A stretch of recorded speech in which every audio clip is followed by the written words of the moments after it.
Mesa nga medical mission ti inpaay iti RPUS Balikatan dito Barangay Pias, Salcedo, Ilocos Sur.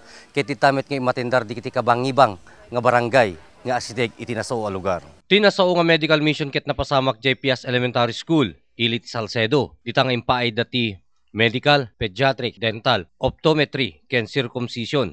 Dato ita nga programa tayo ti medical mission ket parte dato iti ongoing RPUS Balikatan 2010.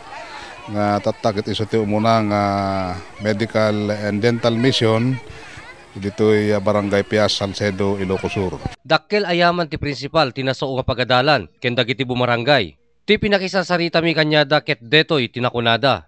Hanggang ngayon hindi ko pa na masasagot kasi happy ako.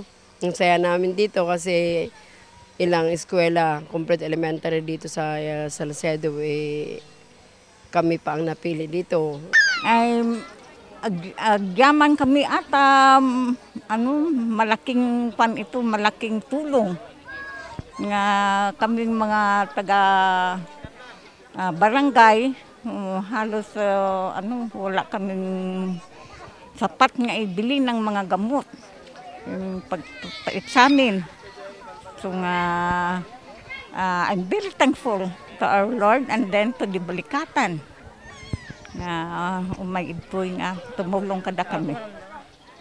Ti pasyente ti medical kit imabot iti 410, pediatric 130, optometry 131, circumcision 8, dental 97. No pagtitipunem kit 506 amin tinaserbyan iti RPUS Balikatan timuna nga aldaw. Saan nga may bigkas iti pinagyaman? Dagiti bumarangay iti Barangay Pias, Salcedo, Ilocos Sur. Kapuanan ti kinaadu nga barangay dito Ilocos Sur ket mesa tinapili da dito'y barangay da iti RPUS Balikatan para paayan iti mesa nga medical mission. Para iti press corps, Ryan Pardo.